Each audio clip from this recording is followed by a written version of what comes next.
25. À propos de Nola. Au fond, Harry, comment devient-on écrivain? En ne renonçant jamais. Vous savez, Marcus, la liberté, l'aspiration à la liberté est une guerre en soi. Nous vivons dans une société d'employés de bureau résignés, et il faut, pour se sortir de ce mauvais pas, se battre à la fois contre soi-même et contre le monde entier. La liberté est un combat de chaque instant, dont nous n'avons que peu conscience. Je ne me résignerai jamais.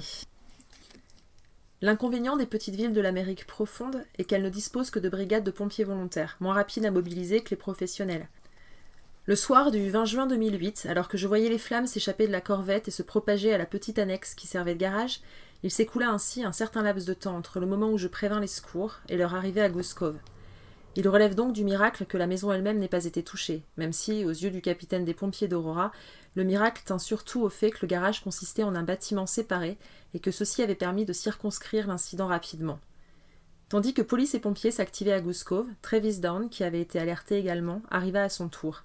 « T'as pas de mal, Marcus » me demanda-t-il en se précipitant vers moi. « Non, moi ça va, à part que la maison tout entière a bien failli brûler. »« Que s'est-il passé ?» Je rentrais de la plage de Grand Beach, et en m'engageant dans le chemin, j'ai vu une silhouette qui s'enfuyait à travers la forêt. Puis il y avait ces flammes. Tu as eu le temps d'identifier cette personne ? Non, tout est allé tellement vite. Un policier arrivait sur les lieux en même temps que les pompiers, et qui était en train de fouiller les abords de la maison, nous héla soudain. Il venait de trouver, coincé dans l'embrasure de la porte, un message sur lequel était écrit « Rentre chez toi, Goldman ». « Bon sang, j'en ai reçu un autre hier, dis-je. »« Un autre ? Où ça ?» demanda Travis. « Sur ma voiture. Je me suis arrêté 10 minutes au magasin général, et en revenant, il y avait ce même message coincé derrière l'essuie-glace. Tu penses que quelqu'un te suit ? J'en sais rien.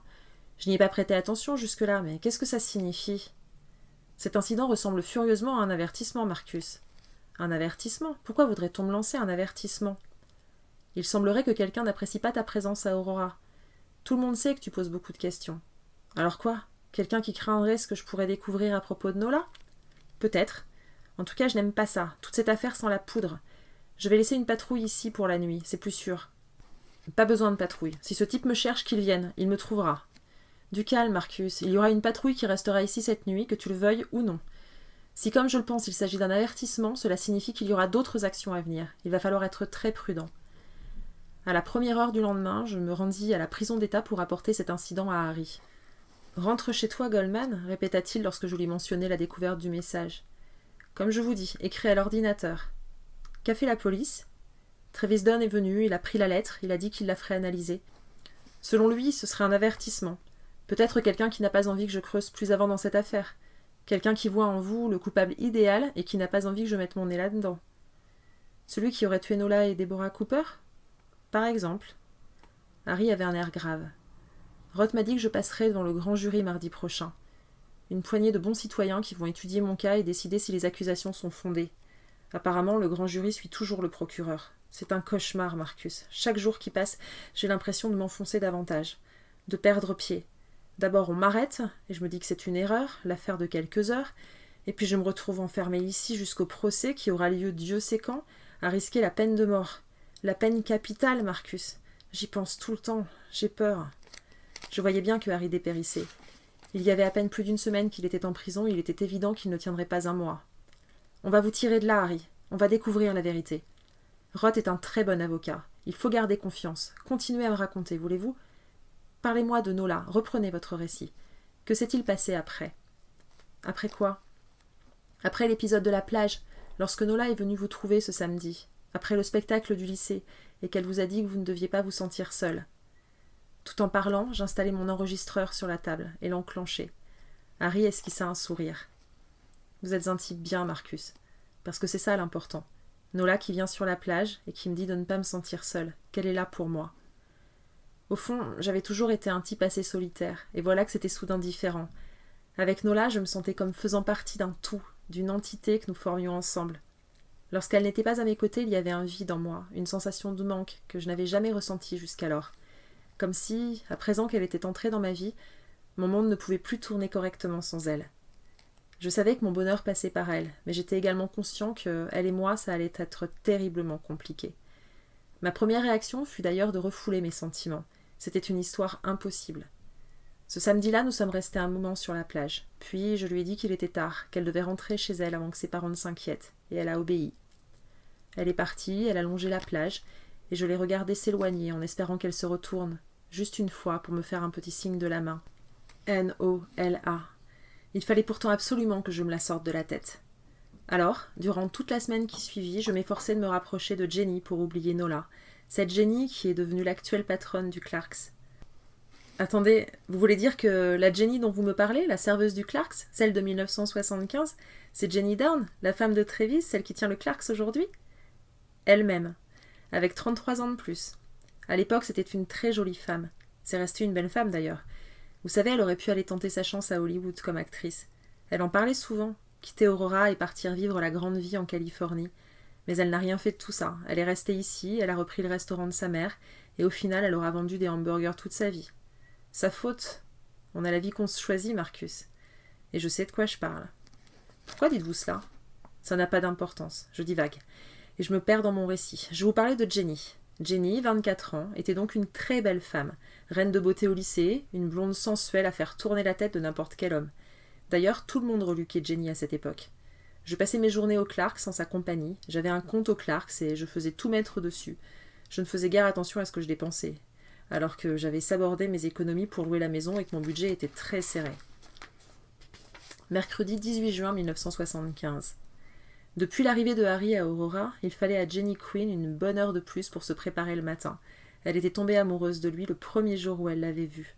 Jamais auparavant elle n'avait ressenti en elle pareille sensation. Il était l'homme de sa vie, elle le savait. Il était celui qu'elle attendait depuis toujours. Chaque fois qu'elle le voyait, elle s'imaginait leur vie ensemble, leur mariage triomphal et leur vie new-yorkaise. Goose Cove deviendrait leur maison d'été, là où il pourrait relire ses manuscrits au calme, et elle viendrait visiter ses parents. Il était celui qui l'emmènerait loin d'Aurora. Elle n'aurait plus jamais à nettoyer les tables couvertes de graisse, ni les toilettes de ce restaurant de Pecknow. Elle ferait carrière à Broadway. Elle irait tourner des films en Californie. On parlerait de leur couple dans les journaux. Elle n'inventait rien, son imagination ne lui jouait pas de tour. Il était évident qu'il se passait quelque chose entre Harry et elle. Il l'aimait lui aussi, ça ne faisait aucun doute. Sinon, pourquoi viendrait-il tous les jours au Clarks? Tous les jours. Et leur conversation au comptoir. Elle aimait tant qu'il vienne s'asseoir face à elle pour bavarder un peu. Il était différent de tous les hommes qu'elle avait rencontrés jusqu'alors, beaucoup plus évolué. Sa mère, Tamara, avait donné des consignes aux employés du Clarks. Elle avait notamment interdit de lui parler et de le distraire. Et il était arrivé qu'elle la dispute à la maison parce qu'elle jugeait que son comportement avec lui était inadéquat. Mais sa mère ne comprenait rien. Elle ne comprenait pas que Harry l'aimait au point d'écrire un livre sur elle. Cela faisait plusieurs jours qu'elle se doutait pour le livre. Elle en eut la certitude ce matin-là. Harry arriva au Clarks à l'aube, vers les 6h30, peu après l'ouverture. Il était rare qu'il vienne si tôt. En principe, seuls les routiers ou les commis voyageurs venaient à 7h. À peine installé à sa table habituelle, il se mit à écrire, frénétiquement, presque couché sur sa feuille, comme par crainte que l'on puisse voir ses mots. Parfois il s'arrêtait, il la regardait longuement. Elle faisait semblant de ne rien remarquer, mais elle savait qu'il la dévorait des yeux.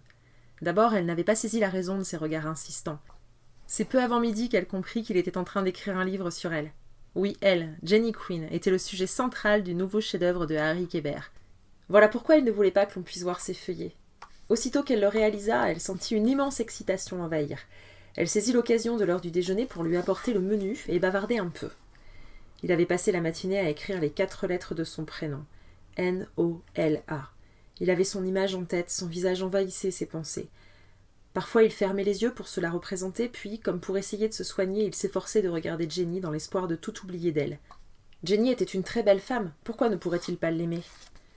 Lorsque peu avant midi, il vit Jenny venir vers lui avec le menu et du café, il recouvrit sa page d'une feuille blanche, comme il faisait à chaque fois que quelqu'un approchait. « Il est l'heure de manger quelque chose, Harry, ordonna-t-elle d'un ton trop maternel. Vous n'avez rien avalé de toute la journée, hormis un bon litre et demi de café. Vous allez avoir des aigreurs d'estomac si vous restez le ventre vide. » Il se força à sourire, poliment, et à entamer un brin de conversation. Il sentit que son front était en sueur et elle l'épongea rapidement du revers de la main. « Vous avez chaud, Harry ? Vous travaillez trop. »« C'est possible. »« Vous êtes inspiré ? » ?»« Oui, on peut dire que ces temps-ci, ça va pas mal. »« Vous n'avez pas levé le nez de la matinée ? » ?»« Effectivement. » Jenny esquissa un sourire complice pour lui faire comprendre qu'elle savait tout à propos du livre. « Harry, je sais que c'est osé, mais... pourrais-je lire ? Juste quelques pages. Je suis si curieuse de voir ce que vous écrivez. Ce doit être des mots merveilleux. Ce n'est pas encore assez abouti. C'est sûrement déjà formidable. Nous verrons plus tard. Elle sourit encore. Laissez-moi vous apporter une limonade pour vous rafraîchir. Voulez-vous manger quelque chose ? Je prendrai des œufs et du bacon. Jenny disparut aussitôt dans la cuisine et hurla au cuisinier. « Œufs et bacon pour le grand écrivain !» Sa mère, qui l'avait vue badiner en salle, la rappela à l'ordre. « Jenny, je veux que tu cesses d'importuner monsieur Kébert. »« Importuner ? Oh, maman, tu n'y es pas, je l'inspire. » Tamara Quinn regarda sa fille d'un air peu convaincu. Sa Jenny était une gentille fille, mais beaucoup trop naïve. « Qui t'a mis ces sornettes dans la tête ? » « Je sais que Harry en pince pour moi, maman, et je crois bien que je figure en bonne place dans son livre. »« Oui, maman, ta fille ne servira pas du bacon et du café toute sa vie. Ta fille va devenir quelqu'un. »« Que me chantes-tu là ?» Jenny exagéra un peu pour que sa mère comprenne bien. « Harry et moi, bientôt, ce sera officiel. » Et, triomphante, elle eut un petit rictus narquois et s'en retourna en salle avec une démarche de première dame. Tamara Quinn ne put réprimer un sourire de contentement. Si sa fille parvenait à mettre le gratin sur Kébert, on parlerait du Clarks à travers tout le pays. Qui sait, le mariage pourrait même avoir lieu ici. Elle trouverait les mots pour convaincre Harry. Quartier bouclé, de grandes tentes blanches dans la rue, invités triés sur le volet, la moitié du gratin new-yorkais, des journalistes par dizaines pour couvrir l'événement et le crépitement des flashs à n'en plus finir. Il était l'homme providentiel. Ce jour-là, Harry quitta le Clarks à 16h, de façon précipitée, comme s'il s'était laissé surprendre par l'horloge. Il s'engouffra dans sa voiture, parquée devant l'établissement, et démarra rapidement. Il ne voulait pas être en retard, il ne voulait pas la rater. Peu après son départ, un véhicule de la police d'Aurora se gara dans la place qu'il avait laissée libre. L'officier de police, Travis Down, scruta discrètement l'intérieur du restaurant en se cramponnant nerveusement à son volant. Jugeant qu'il y avait encore trop de monde à l'intérieur, il n'osa pas entrer. Il en profita pour répéter la phrase qu'il avait préparée. Une seule phrase, il pouvait le faire. Il ne devait pas être si timide. Une misérable phrase, à peine plus de 10 mots. Il se regarda dans le rétroviseur et il déclama à lui-même. Bonjour, Benny, je me disais qu'on pourrait aller au cinéma samedi. Il pesta, ce n'était pas la phrase. Une seule phrase de rien du tout, il n'arrivait pas à s'en souvenir. Il déplia un morceau de papier et relut les mots qu'il avait écrits. Bonjour Jenny, je me disais que si tu étais libre, on pourrait aller au cinéma à Montbury samedi soir. Ce n'était pourtant pas difficile. Il devait entrer dans le Clarks, sourire, s'installer au comptoir et demander un café. Pendant qu'elle remplirait sa tasse, il devait dire la phrase. Il remit ses cheveux en place et fit semblant de parler dans le micro de sa radio de bord pour paraître occupé si quelqu'un le voyait. Il attendit 10 minutes. 4 clients quittèrent ensemble le Clarks. La voie était libre. Son cœur battait fort. Il le sentait retentir dans sa poitrine, dans ses mains, dans sa tête. Même les bouts de ses doigts semblaient réagir à chacune de ses pulsations. Il sortit de sa voiture, serrant dans son poing son morceau de papier. Il l'aimait. Depuis le lycée, il l'aimait. Elle était la plus merveilleuse femme qu'il ait jamais connue. C'était pour elle qu'il était resté à Aurora. À l'académie de police, on avait relevé ses aptitudes. On lui avait suggéré de viser plus haut qu'une police locale. On lui avait parlé de police d'État et même de police fédérale. Un type venu de Washington lui avait dit « Fiston, on perd pas ton temps dans un patelin perdu, le FBI recrute. C'est quand même quelque chose, le FBI. » Le FBI. On lui avait proposé le FBI. Il aurait peut-être même pu demander à rejoindre le très prestigieux Secret Service, chargé de la protection du président et des hautes personnalités du pays. Mais il y avait cette jeune femme qui servait aux Clarks, à Aurora, cette fille dont il était amoureux depuis toujours et dont il avait toujours espéré qu'elle pose un jour les yeux sur lui, Jenny Quinn. Alors il avait demandé pour affectation la police d'Aurora. Sans Jenny, sa vie n'avait pas de sens. Arrivé devant la porte du restaurant, il prit une ample respiration et il entra. Elle pensait à Harry en essuyant des tasses déjà sèches d'un geste mécanique. Ces derniers temps, il partait toujours vers 16h. Elle se demandait où il allait avec une telle régularité. Avait-il rendez-vous ? Et avec qui ? Un client s'installa au comptoir, l'extirpant de ses rêveries. « Bonjour Jenny !» C'était Travis, son gentil copain de lycée devenu policier. « Salut Travis, je te sers un café ?»« Volontiers. » Il ferma les yeux un instant pour se concentrer. Il devait lui dire la phrase. Elle posa une tasse devant lui et la remplit. C'était le moment de se lancer. « Jenny, je voulais te dire... »« Oui ?» Elle planta ses grands yeux clairs dans les siens, et il en fut complètement déstabilisé.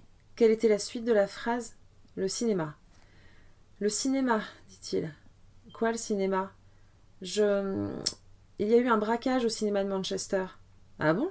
Un braquage dans un cinéma ? Quelle drôle d'histoire. »« Au bureau de poste de Manchester, je veux dire. Pourquoi diable parlait-il de ce braquage ? Le cinéma. Il devait parler du cinéma. »« À la poste ou au cinéma ? demanda Jenny. »« Le cinéma, le cinéma, le cinéma, le cinéma. Parler du cinéma. Son cœur allait exploser. Il se lança. Jenny, je voulais... je me disais que peut-être... si tu voulais... À cet instant, Tamara appela sa fille depuis les cuisines et Jenny dut interrompre la récitation. Excuse-moi, Trévis, je dois y aller. Maman est d'une humeur de chien ces temps-ci. La jeune femme disparut derrière les portes battantes sans laisser au jeune policier le temps de finir sa phrase. Il soupira et murmura. Je me disais que si tu étais libre, on pourrait aller au cinéma à Manbury samedi soir. Puis il laissa 5 $ pour un café à 50 cents qu'il n'avait même pas bu, et il quitta le Clarks, déçu et triste. « Où alliez-vous tous les jours à 16h, Harry » demandai-je. Il ne me répondit pas immédiatement. Il regarda par la fenêtre proche, et il me semble qu'il eut un sourire heureux. Finalement, il me dit « J'avais tellement besoin de la voir. » Nola, hein ? Oui. Vous savez, Jenny était une fille formidable, mais ce n'était pas Nola. Être avec Nola, c'était vivre vraiment. Je ne saurais pas vous le dire autrement. Chaque seconde passée avec elle était une seconde de vie vécue pleinement. Voilà ce que signifie l'amour, je crois. Ce rire, Marcus, ce rire, je l'entends dans ma tête tous les jours depuis 33 ans. Ce regard extraordinaire, ces yeux pétillants de vie, ils sont toujours là, devant moi. De même que ses gestes, sa façon de remettre en place ses cheveux, de se mordiller les lèvres. Sa voix résonne toujours en moi, parfois c'est comme si elle était là. Lorsque je vais au centre-ville, à la marina, au magasin général, je la revois me parler de la vie et des livres. En ce mois de juin 1975, il n'y avait même pas un mois qu'elle était entrée dans ma vie.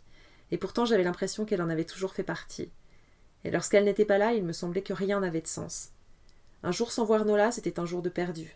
J'avais tellement besoin de la voir que je ne pouvais pas attendre le samedi suivant. Alors, je me suis mis à aller l'attendre à la sortie du lycée. Voilà ce que je faisais en partant du Clarks à 16h. Je prenais ma voiture et j'allais au lycée d'Aurora. Je me garais sur le parking des enseignants, juste devant l'entrée principale, et j'attendais qu'elle sorte, cachée dans ma voiture. Aussitôt qu'elle apparaissait, je me sentais tellement plus vivant, tellement plus fort. Le bonheur de l'apercevoir me suffisait. Je la regardais jusqu'à ce qu'elle monte dans le bus scolaire, et je restais là, encore à attendre que le bus disparaisse sur la route. Étais-je fou, Marcus ? Non, je ne crois pas, Harry. Tout ce que je sais, c'est que Nola vivait en moi, littéralement. Puis ce fut de nouveau samedi, et ce samedi fut un jour merveilleux. Ce jour-là, le beau temps avait poussé les gens à profiter de la plage. Le Clarks était désert, et Nola et moi avons eu de longues conversations. Elle disait qu'elle avait beaucoup pensé à moi, à mon livre, et que ce que j'étais en train d'écrire devait certainement être un grand chef-d'œuvre. À la fin de son service, vers 18h, je lui ai proposé de la raccompagner en voiture. Je l'ai déposée à un bloc de chez elle, dans une allée déserte, à l'abri des regards. Elle m'a demandé si je voulais faire quelques pas avec elle, mais je lui ai expliqué que c'était compliqué, que la ville jaserait si on nous voyait nous promener ensemble. Je me souviens qu'elle m'a dit « Se promener n'est pas un crime, Harry. » Je sais, Nola, mais je pense que les gens se poseraient des questions. Elle a eu une petite moue. J'aime tant votre compagnie, Harry. Vous êtes un être exceptionnel. Ce serait bien si nous pouvions être un peu ensemble sans avoir à nous cacher. Samedi 28 juin 1975. Il était 13h. Jenny Quinn s'affairait derrière le comptoir du Clarks. Chaque fois que la porte du restaurant s'ouvrait, elle sursautait en espérant que ce serait lui. Mais ce n'était jamais le cas. Elle était nerveuse et très agacée. La porte claqua encore une fois, et encore une fois, ce n'était pas Harry. C'était sa mère, Tamara, qui s'étonna de la tenue de sa fille. Elle portait un ravissant ensemble couleur crème qu'elle réservait d'ordinaire aux cérémonies. « Ma chérie, qu'est-ce que tu fais habillée comme ça » demanda Tamara. « Où est ton tablier ?»« Peut-être que je n'ai plus envie de porter tes horribles tabliers qui me rendent laide. J'ai le droit d'être un peu jolie de temps en temps, non ? Tu crois que ça me plaît de servir des hamburgers toute la journée ?» Jenny avait les larmes aux yeux. « Mais enfin, que se passe-t-il » interrogea sa mère. « Il y a que c'est samedi et que je ne devrais pas travailler. Je ne travaille jamais les week-ends. » « Mais c'est toi qui as insisté pour remplacer Nola lorsqu'elle m'a demandé de prendre un jour de congé aujourd'hui. »« Oui, peut-être, je sais plus. Oh maman, je suis si malheureuse. » Jenny, qui faisait jouer une bouteille de ketchup entre ses mains, la laissa maladroitement tomber par terre.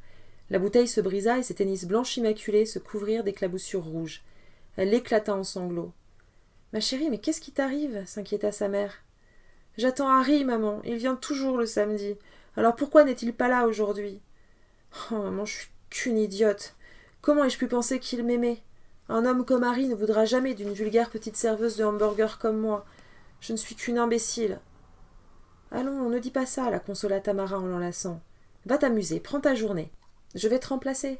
Je ne veux pas que tu pleures. Tu es une fille merveilleuse et je suis sûre que Harry en pince pour toi. » Mais alors, pourquoi n'est-il pas là? La mère Queen réfléchit un instant. Savait-il que tu travaillais aujourd'hui? Tu ne travailles jamais le samedi. Pourquoi viendrait-il si tu n'es pas là? Tu sais ce que je pense, ma chérie? Harry doit être très malheureux le samedi, parce que c'est le jour où il ne te voit pas. Le visage de Jenny s'illumina. Oh, maman, pourquoi n'y avais-je pas songé? Tu devrais aller le trouver chez lui. Je suis sûre qu'il sera très heureux de te voir. Jenny irradiait à présent. Quelle idée merveilleuse venait d'avoir sa mère. Aller trouver Harry à Goose Cove, lui apporter un bon pique-nique. Le pauvre devait être en train de travailler dur. Il avait sûrement oublié de déjeuner. Et elle se précipita en cuisine pour aller chercher des provisions. Au même moment, à 130 miles de là, dans la petite ville de Rockland, Maine, Harry et Nola pique-niquaient sur une promenade du bord de l'océan. Nola jetait des morceaux de pain à d'énormes mouettes qui poussaient des cris rauques. « J'aime les mouettes, s'écria Nola, ce sont mes oiseaux préférés.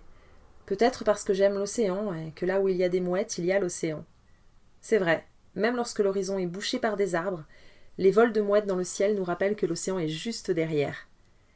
Parlerez-vous des mouettes dans votre livre, Harry? Si tu veux, je mettrai tout ce que tu veux dans ce livre. De quoi parle-t-il? J'aimerais te le dire, mais je ne le peux pas. C'est une histoire d'amour? En quelque sorte. Il la regardait, amusé. Il avait un carnet en main et il essaya de dessiner la scène au crayon. « Qu'est-ce que vous faites » demanda-t-elle. « Un croquis. »« Vous dessinez aussi? Décidément, vous avez tous les dons. Montrez-moi, je veux voir. » Elle s'approcha et s'enthousiasma à la vue du dessin. « C'est si beau, Harry. Vous avez tellement de talent. » Dans un élan de tendresse, elle se blottit contre lui, mais il la repoussa, presque par réflexe, et regarda autour de lui comme pour s'assurer qu'on ne les avait pas vus. « Pourquoi faites-vous ça, se fâcha Nola? Vous avez honte de moi? Nola, tu as 15 ans, j'en ai 34. Les gens désapprouveraient. Les gens sont des imbéciles. » Il rit, et il esquissa son air furieux en quelques traits. Elle vint se remettre contre lui et il la laissa faire. Ils regardèrent ensemble les mouettes se disputer les morceaux de pain. Ils avaient décidé de cette escapade quelques jours plus tôt. Il l'avait attendue près de chez elle après l'école, près de l'arrêt de bus scolaire. Elle avait été toute heureuse et étonnée à la fois de le voir. « Harry, qu'est-ce que vous faites là ?» avait-elle demandé. « En fait, je n'en sais rien, mais j'avais envie de te voir, Tu sais, Nola, j'ai repensé à ton idée. » Être rien que tous les deux? Oui, je me suis dit qu'on pourrait partir ce week-end. Pas loin, à Rockland par exemple, là où personne ne nous connaît. Pour nous sentir plus libres, si tu en as envie, bien sûr. Oh, Harry, ce serait formidable. Mais il faudrait que ce soit samedi, je ne peux pas manquer l'office du dimanche. Alors ce sera samedi.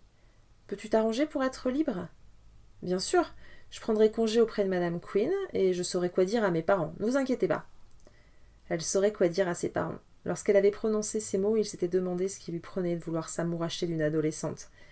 Et sur cette plage de Rockland, il songea à eux. « À quoi pensez-vous, Harry » demanda Nola, toujours blottie contre lui. « À ce que nous sommes en train de faire. » « Qu'y a-t-il de mal à ce que nous sommes en train de faire? Tu le sais très bien. Ou peut-être pas. Qu'as-tu dit à tes parents? Ils pensent que je suis avec mon amie Nancy Hathaway et que nous sommes partis très tôt ce matin pour aller passer une longue journée sur le bateau du père de Teddy Babst, son petit copain. Et où est Nancy? Sur le bateau avec Teddy, seule. Elle a dit que j'étais avec elle pour que les parents de Teddy les laissent aller naviguer seuls. Donc sa mère la croit avec toi, la tienne avec Nancy, et donc si elles se téléphonent, elles confirmeront. Absolument, c'est un plan infaillible. Je dois être rentrée pour 20 heures. Aurons-nous le temps de danser? J'ai tellement envie que nous dansions ensemble. Il était 15 heures lorsque Jenny arriva à Goose Cove. En garant sa voiture devant la maison, elle constata que la Chevrolet noire n'était pas là. Harry était probablement sorti. Elle sonna à la porte malgré tout, comme elle s'y attendait, et il n'y eut pas de réponse. Elle fit le tour pour aller vérifier s'il n'était pas sur la terrasse, mais il n'y avait personne non plus. Elle décida finalement d'entrer. Sans doute Harry était-il parti s'aérer l'esprit. Il travaillait beaucoup ces derniers temps. Il avait besoin de faire des pauses. Il serait certainement très heureux de trouver un bel encas sur la table à son retour. Des sandwichs à la viande, des œufs, du fromage, des crudités à tremper dans une sauce aux herbes dont elle avait le secret, une part de tarte et quelques fruits bien juteux. Jenny n'avait encore jamais vu l'intérieur de la maison de Goose Cove. Elle trouva que tout était magnifique. L'endroit était vaste, décoré avec goût. Il y avait des poutres apparentes au plafond, de grandes bibliothèques contre les murs, des parquets en bois laqué et de larges baies vitrées qui offraient une vue imprenable sur l'océan. Elle ne put s'empêcher de s'imaginer vivant ici avec Harry. Les petits déjeuners d'été sur la terrasse, les hivers bien au chaud où il se calfeutrerait près de la cheminée du salon pour qu'il lui lise des passages de son nouveau roman. Pourquoi vouloir New York? Même ici, ensemble, ils seraient tellement heureux. Ils n'auraient besoin de rien d'autre que d'eux-mêmes. Elle installa son repas sur la table de la salle à manger, disposa de la vaisselle qu'elle trouva dans un placard, puis, lorsqu'elle eut terminé, elle s'assit dans un fauteuil et attendit, pour lui faire une surprise. Elle patienta 1 heure. Que pouvait-il bien faire? Comme elle s'ennuyait, elle décida de visiter le reste de la maison. La première pièce dans laquelle elle entra fut le bureau du rez-de-chaussée. L'endroit était plutôt exigu, mais bien aménagé, avec une armoire, un secrétaire en ébène, une bibliothèque murale et un large pupitre en bois, jonché de feuillets et de stylos. C'était là que Harry travaillait. Elle s'approcha du pupitre, juste comme ça, pour y jeter un œil. Elle ne voulait pas violer son œuvre, elle ne voulait pas trahir sa confiance, elle voulait simplement voir ce qu'il écrivait sur elle à longueur de journée. Et puis personne n'en saurait jamais rien. Convaincue de son bon droit, elle prit le premier feuillet sur le dessus de la pile, et elle lut le cœur battant. Les premières lignes étaient barrées et tracées de feutre noir, au point qu'elle ne pouvait rien y lire. Mais ensuite elle lut distinctement. « Je ne vais aux Clarks que pour la voir. Je ne vais là-bas que pour être près d'elle. Elle est tout ce dont j'ai toujours rêvé. Je suis habitée, je suis hantée. Je n'ai pas le droit, je ne devrais pas. Je ne devrais pas aller là-bas, je ne devrais même pas rester dans cette ville de malheur. Je devrais partir, m'enfuir, ne jamais revenir. Je n'ai pas le droit de l'aimer, c'est interdit. Suis-je fou ?» Rayonnante de bonheur, Jenny se mit à embrasser la feuille et la serra contre elle. Puis elle esquissa un pas de danse et s'écria à haute voix. « Harry, mon amour, vous n'êtes pas fou. Moi aussi je vous aime, et vous avez tous les droits du monde sur moi. Ne fuyez pas, mon chéri, je vous aime tant. » Excitée par sa découverte, elle s'empressa de reposer le feuillet sur le pupitre, craignant d'être surprise, et retourna aussitôt au salon. Elle s'allongea sur le canapé, releva sa jupe pour que l'on voie ses cuisses et dégrafa sa boutonnière pour faire ressortir ses seins. Personne ne lui avait jamais rien écrit d'aussi beau. Dès qu'il reviendrait, elle se donnerait à lui, elle lui offrirait sa virginité. Au même instant, David Kellergan entra au Clarks et s'installa au comptoir où il commanda, comme toujours, un thé glacé. « Votre fille n'est pas là aujourd'hui, révérend, » lui dit Tamara Quinn en le servant. « Elle a pris congé. »« Je le sais bien, madame Quinn. Elle est en mer avec des amis. Elle est partie à l'aube. J'ai bien proposé de la conduire, mais elle a refusé. Elle m'a dit de me reposer, de rester au lit. C'est une si gentille petite. »« Vous avez bien raison, révérend. Elle me donne beaucoup de satisfaction. » David Kellergan sourit et Tamara considéra un instant ce petit homme jovial, au visage doux et cerclé de lunettes. Il devait avoir 50 ans, il était mince, plutôt frêle d'apparence, mais il se dégageait de lui une grande force. Il avait une voix calme et posée, il ne prononçait jamais un mot plus haut que l'autre. Elle l'appréciait beaucoup, comme tout le monde en ville d'ailleurs. Elle aimait ses prêches, bien qu'il parlât avec cet accent haché du sud. Sa fille lui ressemblait, douce, aimable, serviable, affable. David et Nola Kellergan étaient de bonnes gens, des bons Américains et de bons chrétiens. Ils étaient très aimés à Aurora. « Depuis combien de temps, déjà, vivez-vous à Aurora, révérend ?» demanda Tamara Quinn. « J'ai l'impression que vous êtes là depuis toujours. »« Ça va faire 6 ans, madame Quinn. 6 belles années. » Le révérend scruta un instant les autres clients et, en bon habitué, il remarqua que la table 17 était libre. « Tiens, fit-il, l'écrivain n'est pas là? C'est plutôt rare, non? »« Pas aujourd'hui. C'est un homme charmant, vous savez. Il m'est très sympathique aussi. Je l'ai rencontré ici. Il est gentiment venu voir le spectacle de fin d'année du lycée. J'aimerais bien le faire devenir membre de la paroisse. On a besoin de personnalité pour faire avancer cette ville. » Tamara pensa alors à sa fille, et, esquissant un sourire, elle ne put s'empêcher de partager la grande nouvelle. « Ne le dites à personne, révérend, mais il se passe quelque chose entre lui et ma Jenny. » David Kellergan sourit et avala une longue gorgée de son thé glacé. 18 heures à Rockland. Sur une terrasse baignée par le soleil, Harry et Nola sirotaient des jus de fruits. Nola voulait que Harry lui parle de sa vie new-yorkaise. Elle voulait tout savoir. « Racontez-moi tout, demanda-t-elle. Racontez-moi ce que c'est que d'être une vedette là-bas. » Il savait qu'elle s'imaginait une vie de cocktail et de petits fours. Alors que pouvait-il lui dire? Qu'il n'était rien de tout ce qu'on imaginait à Aurora? Que personne ne le connaissait à New York? Que son premier livre était passé inaperçu et que jusque-là il était un prof de lycée assez inintéressant? Qu'il n'avait presque plus d'argent parce que toutes ses économies étaient parties dans la location de Goose Cove? Qu'il n'arrivait à rien écrire? Qu'il était une imposture? Que le superbe Harry Kéber, écrivain de renom, installé dans une luxueuse maison du bord de mer et qui passait ses journées à écrire dans les cafés, n'existerait que le temps d'un été? Il ne pouvait pas décemment lui dire la vérité. C'était risqué de la perdre. Il décida d'inventer, de jouer le rôle de sa vie jusqu'au bout, celui d'un artiste doué et respecté, las des tapis rouges et de l'agitation new-yorkaise, venu trouver le répit nécessaire à son génie dans une petite ville du New Hampshire.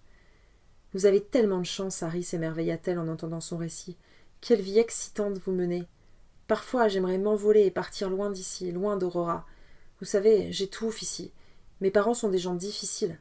Mon père est un brave homme, mais c'est un homme d'église. Il a des idées bien à lui. Ma mère, elle, est une femme si dure avec moi. On dirait qu'elle n'a jamais été jeune. Et puis, le temple, tous les dimanches matins, ça me barbe. Je ne sais pas si je crois en Dieu. Est-ce que vous croyez en Dieu, Harry? Si vous y croyez, alors j'y croirai moi aussi. Je ne sais pas, Nola, je ne sais plus. Ma mère dit qu'on est obligé de croire en Dieu, sinon il nous punira très sévèrement. Des fois, je me dis que, dans le doute, il vaut mieux filer droit. Au fond, rétorqua Harry, le seul à savoir si Dieu existe ou n'existe pas, c'est Dieu lui-même. Elle éclata de rire, un rire naïf et innocent. Elle lui prit la main avec tendresse et elle demanda « Est-ce qu'on a le droit de ne pas aimer sa mère ?»« Je pense, l'amour n'est pas une obligation. »« Mais c'est dans les 10 commandements. Aime tes parents. Le 4 ou le 5, je ne sais plus. Cela dit, le premier commandement est de croire en Dieu. Alors si je ne crois pas en Dieu, je ne suis pas obligée d'aimer ma mère, non ? Ma mère est sévère. Parfois, elle m'enferme dans ma chambre. Elle dit que je suis dévergondée. Je ne suis pas une dévergondée. J'aimerais juste être libre. J'aimerais avoir le droit de rêver un peu. Mon Dieu, il est déjà 18 heures. J'aimerais que le temps s'arrête. Il faut rentrer, nous n'avons même pas eu le temps de danser. Nous danserons, Nola, nous danserons. Nous avons toute la vie pour danser. À 20 heures, Jenny se réveilla en sursaut. À force d'attendre sur le canapé, elle s'était assoupie. Le soleil déclinait à présent, c'était le soir. Elle était vautrée sur le divan, un filet de bave au coin de la bouche, la laine lourde. Elle remonta sa culotte, rangea ses seins, s'empressa de remballer son pique-nique et elle s'enfuit de la maison de Goose-Cove, honteuse. Quelques minutes plus tard, ils arrivèrent à Aurora. Harry s'arrêta dans une ruelle, près de la marina, pour que Nola rejoigne son amie Nancy et qu'elles rentrent ensemble. Ils restèrent un moment dans la voiture. La rue était déserte, le jour tombait. Nola sortit un paquet de son sac. « Qu'est-ce que c'est » demanda Harry. « Ouvrez-le. C'est un cadeau pour vous. Je l'ai trouvé dans cette petite boutique du centre-ville, là où nous avons bu ces jus de fruits. C'est un souvenir pour que vous n'oubliez jamais cette merveilleuse journée. » Il défit l'emballage. C'était une boîte en fer, peinte en bleu, et avec l'inscription « Souvenir de Rockland, Maine ». « C'est pour mettre du pain sec, dit Nola, pour que vous nourrissiez les mouettes chez vous. Il faut nourrir les mouettes, c'est important. » Merci, je te promets de toujours nourrir les mouettes. Maintenant, dites-moi des mots de vous, Harry chéri. Dites-moi que je suis votre Nola chérie. Nola chérie. Elle sourit et approcha son visage du sien pour l'embrasser. Il recula soudain. Nola, dit-il brusquement, ce n'est pas possible. Oh, mais pourquoi? Toi et moi, c'est trop compliqué. Qu'est-ce qui est trop compliqué? Tout, Nola, tout. Il faut que tu ailles rejoindre ton ami maintenant, il se fait tard. Je crois que nous devrions cesser de nous voir. Il descendit précipitamment de voiture pour aller lui ouvrir la portière. Il fallait qu'elle parte vite. C'était si difficile de ne pas lui dire combien il l'aimait. Alors, votre boîte à pain dans la cuisine, c'est un souvenir de votre journée à Rockland, dis-je? Eh oui, Marcus, je nourris les mouettes parce que Nola m'a demandé de le faire. Que s'est-il passé après Rockland? Cette journée fut tellement merveilleuse que j'ai pris peur. C'était merveilleux mais trop compliqué. Alors je décidai que je devais m'éloigner de Nola et me rabattre sur une autre fille, une fille que j'avais le droit d'aimer.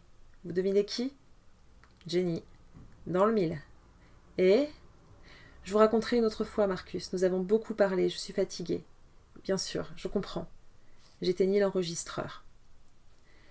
24. Souvenir de fête nationale. Mettez-vous en position de garde, Marcus. En position de garde? Oui, allez-y. Levez les poings, placez vos jambes, préparez-vous au combat. Que ressentez-vous? Je me sens prête à tout. C'est bien.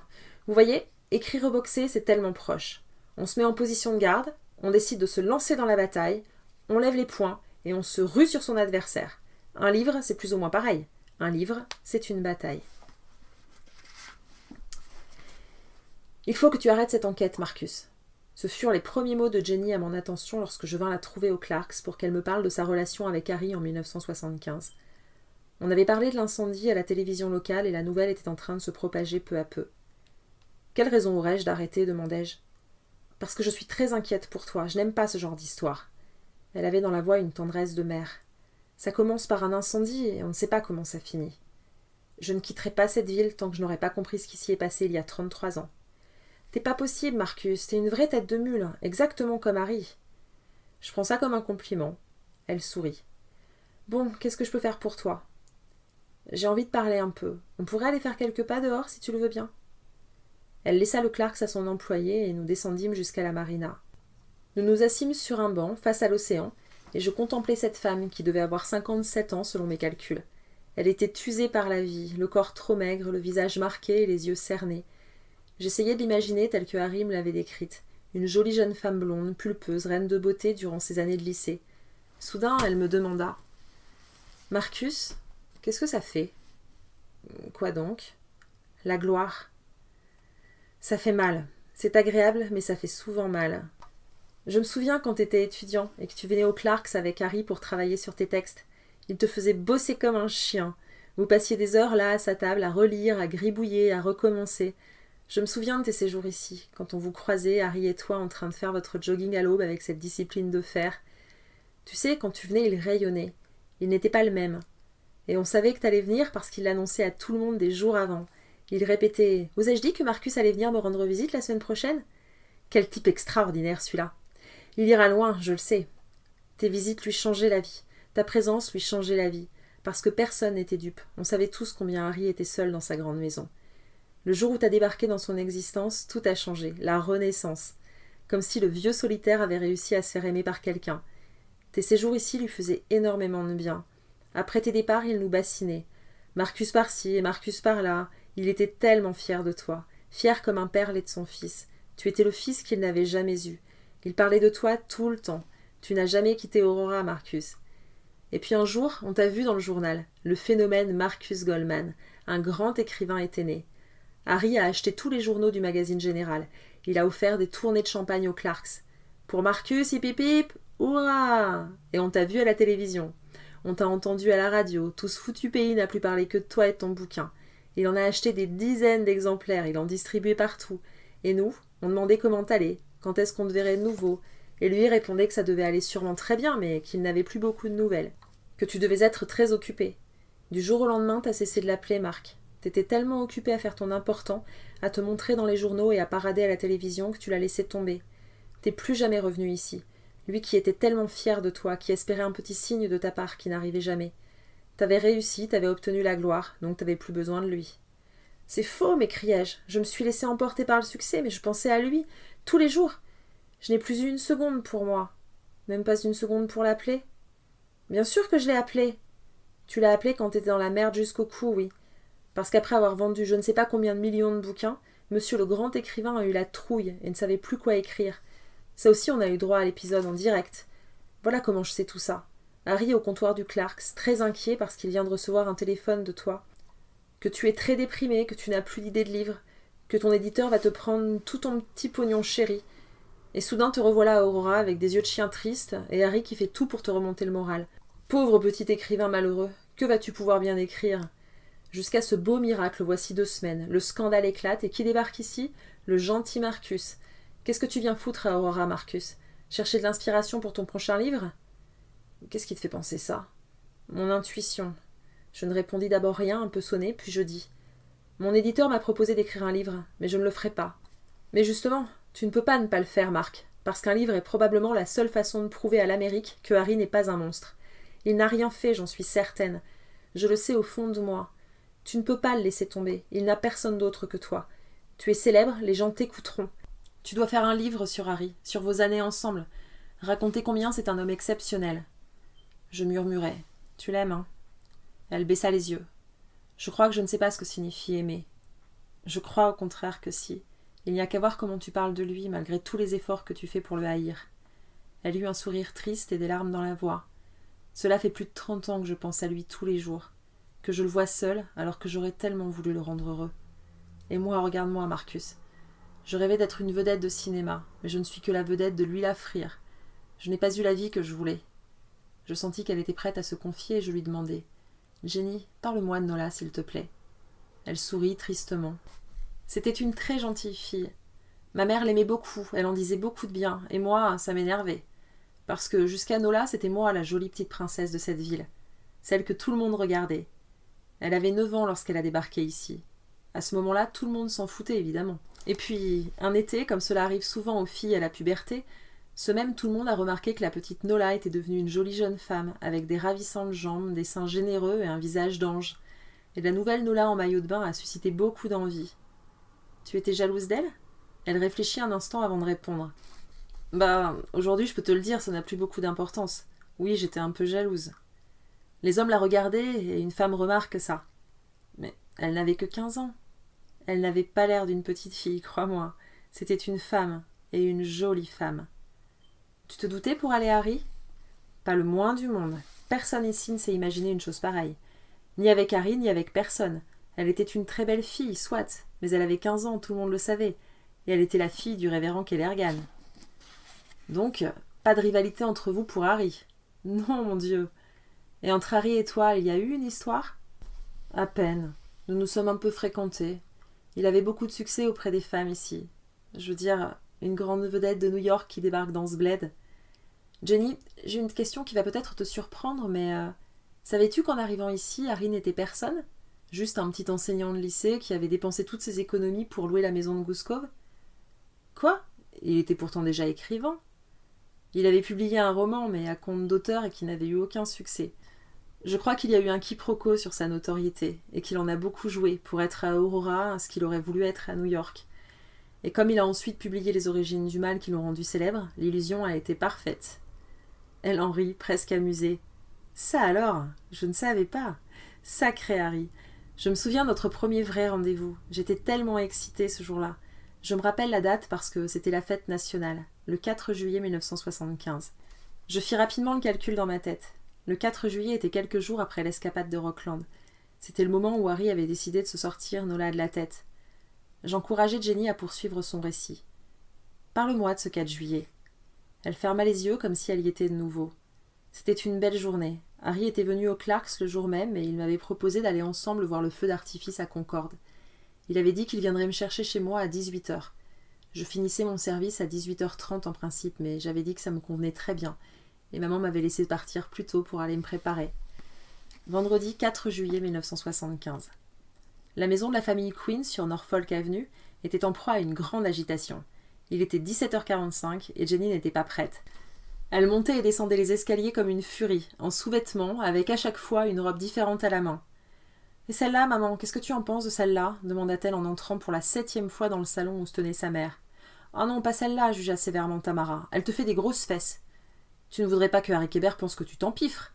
Essaie-en une autre. » Jenny s'empressa de remonter dans sa chambre, sanglotant qu'elle était une horrible fille, qu'elle n'avait rien à se mettre et qu'elle allait rester seule et laide jusqu'à la fin de sa vie. Tamara était très nerveuse. Il fallait que sa fille soit à la hauteur. Harry Kébert, c'était une toute autre catégorie que les jeunes gens d'Aurora. Elle n'avait pas droit à l'erreur. Aussitôt que sa fille l'avait avertie de son rendez-vous du soir, elle lui avait intimé l'ordre de quitter le Clarks. C'était le coup de feu de midi, le restaurant était plein, mais elle ne voulait pas que sa Jenny reste une seconde de plus dans les odeurs de graillons qui pourraient s'incruster dans sa peau et ses cheveux. Elle devait être parfaite pour Harry. Elle l'avait envoyé chez le coiffeur, faire une manucure aussi, et elle avait nettoyé la maison de fond en comble et préparé un apéritif qu'elle considérait délicat, des fois que Harry Kébert voudrait grignoter quelque chose au passage. Sa Jenny ne s'était donc pas trompée. Harry la courtisait, elle était très excitée, elle ne pouvait s'empêcher de penser au mariage. Sa fille allait enfin être casée. Elle entendit la porte d'entrée claquer. Son mari, Robert Quinn, qui travaillait comme ingénieur dans une ganterie de Concorde et avait été appelé à l'usine pour une urgence, venait de rentrer à la maison. Elle écarquilla les yeux, horrifiée. Robert remarqua immédiatement que le rez-de-chaussée avait été nettoyé et rangé de fond en comble. Il y avait un joli bouquet d'iris dans l'entrée et des napperons qu'il n'avait jamais vus. « Qu'est-ce qui se passe ici, Bibichette » demanda-t-il en entrant dans le salon où une petite table avait été dressée avec des mignardises, des bouchées salées, une bouteille de champagne et des flûtes. « Oh, Bobby, mon bobo » lui répondit Tamara, agacée, mais s'efforçant de rester gentille. « Tu tombes très mal, je n'ai pas besoin de t'avoir dans les pattes. J'avais laissé un message à la ganterie. »« Je ne l'ai pas eu. Que disait-il ?»« De ne surtout pas rentrer à la maison avant 19h. »« Ah, et pourquoi ça ?» Parce que figure-toi que Harry Kébert a invité Jenny à aller voir le feu d'artifice à Concorde ce soir. Qui est Harry Kébert ? Oh, Bobo, tu dois te tenir au courant de la vie mondaine un peu. C'est le grand écrivain qui est arrivé à la fin mai. Ah, et pourquoi est-ce que je ne devais pas rentrer à la maison ? Ah, il a dit ah celui-là. Un grand écrivain courtise notre fille, et toi tu dis ah. Eh bien justement, je ne voulais pas que tu rentres parce que tu ne sais pas avoir de conversation chic. Figure-toi que Harry Kébert n'est pas une petite personne. Il s'est installé dans la maison de Goose Cove. La maison de Goose Cove ? Mazette. Pour toi, ça fait peut-être une somme, mais louer la maison de Goose Cove, pour un type comme lui, c'est un crachat dans l'eau. C'est une vedette à New York. Un crachat dans l'eau ? Je ne connaissais pas cette expression. Oh, Bobo, tu ne connais vraiment rien. Robert eut une petite moue et s'approcha du petit buffet qu'avait préparé sa femme. Surtout, ne touche à rien, Bobo. C'est quoi ces trucs? Ce ne sont pas des trucs, c'est un apéritif délicat. C'est très chic. Mais tu m'avais dit qu'on était invité à un barbecue chez les voisins ce soir. On va toujours chez les voisins le 4 juillet? Oui, nous irons, mais plus tard. Et surtout, ne te mets pas à raconter à Harry Kébert que nous mangeons des hamburgers comme des gens simples. Mais nous sommes des gens simples. J'aime les hamburgers. Toi-même, tu tiens un restaurant de hamburgers. Tu ne comprends vraiment rien, Bobo. Ce n'est pas pareil. Et moi, j'ai de grands projets. Je ne savais pas, tu ne m'as rien dit. Je ne te dis pas tout. Pourquoi ne me dis-tu pas tout? Moi, je te dis tout. D'ailleurs, j'ai eu mal au ventre tout l'après-midi. J'ai des gaz terribles. J'ai même dû m'enfermer dans mon bureau et me mettre à quatre pattes pour péter tant ça me faisait mal. Tu vois, je te dis tout. Ça suffit, Bobo, tu me déconcentres. Jenny réapparut avec une autre robe. Trop habillée, aboya Tamara. Tu dois être chic mais décontracté. Robert Quinn profita que l'attention de sa femme fut détournée pour s'installer dans son fauteuil préféré et se servir un verre de scotch. Interdiction de t'asseoir, cria Tamara. Tu vas tout salir. Tu sais combien d'heures j'ai passé à tout nettoyer? File te changer plutôt. Me changer? Va mettre un costume, on ne reçoit pas Harry Kébert en pantoufles. Tu as sorti la bouteille de champagne que nous gardions pour une grande occasion? C'est une grande occasion. Tu ne veux pas que notre fille fasse un bon mariage? Va vite te changer au lieu d'ergoter. Il va bientôt arriver.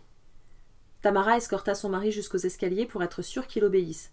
À cet instant, Jenny redescendit en larmes, en petite culotte et seins nus, expliquant entre deux sanglots qu'elle allait tout annuler parce que c'était trop pour elle. Robert en profita pour gémir à son tour qu'il voulait lire son journal et pas devoir faire de grandes discussions avec ce grand écrivain, et que de toute façon il ne lisait jamais de livres parce que ça l'endormait et qu'il ne saurait pas quoi lui dire. Il était 17h50, soit 10 minutes avant l'heure du rendez-vous. Ils étaient tous les trois dans le hall d'entrée, en train de se disputer, lorsque soudain la sonnette retentit. Tamara crut avoir une crise cardiaque. Il était là. Le grand écrivain était en avance. On venait de sonner. Harry se dirigea vers la porte. Il portait un costume en lin et un chapeau léger. Il s'apprêtait à partir pour aller chercher Jenny. Il ouvrit. C'était Nola. Nola? Qu'est-ce que tu fais ici? On dit bonjour. Les gens polis se disent bonjour lorsqu'ils se voient, et non pas que fais-tu ici? Il sourit. Bonjour Nola. Excuse-moi, je ne m'attendais simplement pas à te voir. Que se passe-t-il, Harry? Je n'ai plus de vos nouvelles depuis notre journée à Rockland. Pas de nouvelles de toute la semaine. Ai-je été méchante? Ou désagréable? Oh Harry, j'ai tellement aimé notre journée à Rockland. C'était magique. Je ne suis pas du tout fâchée, Nola. Et moi aussi, j'ai beaucoup aimé notre journée à Rockland. Mais alors, pourquoi ne m'avez-vous pas donné signe de vie? C'est à cause de mon livre. J'ai eu beaucoup de travail. J'aimerais être tous les jours avec vous, Harry. Toute la vie. Tu es un ange, Nola. Nous le pouvons désormais. Je n'ai plus école. Comment ça, tu n'as plus école? L'école est terminée, Harry. Ce sont les vacances. Vous ne le saviez pas? Non. Elle eut une mine enjouée. Ce serait formidable, non? J'ai réfléchi et je me suis dit que je pourrais m'occuper de vous ici. Vous seriez mieux pour travailler dans cette maison plutôt que dans l'agitation du Clarks. Vous pourriez écrire sur votre terrasse. Je trouve que l'océan est tellement beau. Je suis sûre qu'il vous inspirerait. Et moi, je veillerai à votre confort. Je promets de bien m'occuper de vous, d'y mettre tout mon cœur, de faire de vous un homme heureux. S'il vous plaît, laissez-moi faire de vous un homme heureux, Harry. Il remarqua qu'elle avait apporté un panier avec elle. C'est un pique-nique, dit-elle, pour nous ce soir. J'ai même une bouteille de vin. Je me disais que nous pourrions faire un pique-nique sur la plage, ce serait si romantique. Il ne voulait pas de pique-nique romantique. Il ne voulait pas être près d'elle. Il ne voulait pas d'elle. Il devait l'oublier. Il regrettait leur samedi à Rockland. Il était parti dans un autre état avec une fille de 15 ans à l'insu de ses parents. Si la police les avait arrêtés, on aurait même pu penser qu'il l'avait enlevée. Cette fille allait le perdre. Il devait l'écarter de sa vie. « Je ne peux pas, Nola, dit-il simplement. Elle eut un air très déçu. Pourquoi? Il devait lui dire qu'il avait rendez-vous avec une autre femme. Ce serait difficile à entendre, mais elle devait comprendre que leur histoire était une histoire impossible. Pourtant, il ne put s'y résoudre et mentit encore une fois. Je dois aller à Concorde, voir mon éditeur qui s'y trouve pour la fête du 4 juillet. Ça va être très ennuyeux. J'aurais préféré faire quelque chose avec toi. Je peux venir avec vous? Non, je veux dire, tu t'y ennuierais. Je vous trouve très beau avec cette chemise, Harry. Merci. Harry, je suis amoureuse de vous.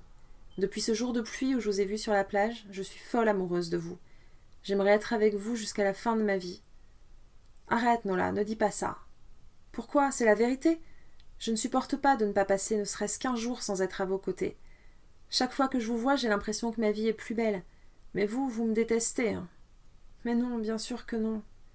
Je le sais bien que vous me trouvez laide, et qu'à Rockland, vous m'avez certainement trouvée ennuyeuse. C'est pour ça que vous ne m'avez pas donné de vos nouvelles. Vous pensez que je suis une petite laidronne sotte et ennuyeuse. Ne dis pas de bêtises. Allez, viens, je te ramène chez toi. Dites-moi, Nola chérie, dites-le-moi encore. Je ne peux pas, Nola. S'il vous plaît. Je ne peux pas, ces mots sont interdits. Mais pourquoi? Pourquoi, au nom du ciel? Pourquoi ne pourrions-nous pas nous aimer si nous nous aimons? Il répéta. Viens, Nola, je vais te reconduire chez toi. Mais Harry, pourquoi vivre si nous n'avons pas le droit d'aimer? Il ne répondit rien et l'entraîna vers la Chevrolet noire. Elle pleurait. Ce n'était pas Harry Kébert qui avait sonné, mais Amy Pratt, la femme du chef de la police d'Aurora. Elle faisait du porte-à-porte en sa qualité d'organisatrice du bal de l'été, l'un des événements les plus importants de la ville, qui se tenait cette année le samedi 19 juillet. Au moment où la sonnette avait retenti, Tamara avait expédié sa fille à moitié nue et son mari à l'étage, avant de constater avec soulagement que ce n'était pas leur célèbre visiteur qui se tenait derrière la porte, mais Amy Pratt, venue vendre des tickets pour la tombola du soir du bal. Cette année, le premier prix était une semaine de vacances dans un magnifique hôtel de l'île de Martha's Vineyard dans le Massachusetts, là où de nombreuses vedettes passaient leurs vacances. À l'annonce du premier prix, Tamara eut les yeux qui brillèrent. Elle acheta 2 carnets de tickets, puis, bien que la bienséance eût voulu qu'elle offrît une orangeade à sa visiteuse, qui était par ailleurs une femme qu'elle appréciait, elle la mit à la porte sans état d'âme parce qu'il était à présent 17h55. Jenny, qui s'était calmée, redescendit dans une petite robe d'été verte qui lui allait à ravir, suivie de son père qui avait mis un costume 3 pièces. « Ce n'était pas Harry, mais Amy Pratt, déclara Tamara d'un ton blasé. « Je savais bien que ce n'était pas lui. Si vous vous étiez vus détaler comme des lapins... Moi, je savais bien que ce n'était pas lui, parce qu'il est quelqu'un de chic, et que les gens chics ne sont pas en avance. C'est encore plus impoli que d'être en retard. Retiens ça, Bobo, toi qui as toujours peur d'être en retard à tes rendez-vous. » L'horloge du salon sonna 6 coups, et la famille Quinn se mit en rang derrière la porte d'entrée. « Surtout, soyez naturel, implora Jenny. »« Nous sommes très naturels, répondit sa mère. »« Hein, Bobo, que nous sommes naturels. »« Oui, Bibichette, mais je crois que j'ai de nouveau des gaz. Je me sens comme une cocotte minute sur le point d'exploser. » Quelques minutes plus tard, Harry sonna à la porte de la maison des Quinn. Il venait de déposer Nola à 1 rue de chez elle, pour qu'on ne les voie pas ensemble. Il l'avait laissée en pleurs. Jenny me raconta que cette soirée du 4 juillet fut un moment merveilleux pour elle. Elle me décrivit émue la fête foraine, leur dîner, le feu d'artifice au-dessus de Concorde. Je compris à sa façon de parler de Harry que, toute sa vie durant, elle n'avait jamais cessé de l'aimer, et que l'aversion qu'elle éprouvait aujourd'hui à son égard était surtout l'expression de la douleur d'avoir été délaissée pour Nola, la petite serveuse du samedi qui était celle pour laquelle il avait écrit un chef-d'œuvre. Avant de la quitter, je lui demandai encore « Jenny, selon toi, qui est la personne qui pourrait m'en apprendre le plus à propos de Nola ?»« À propos de Nola ? Son père, évidemment. » « Son père, évidemment. »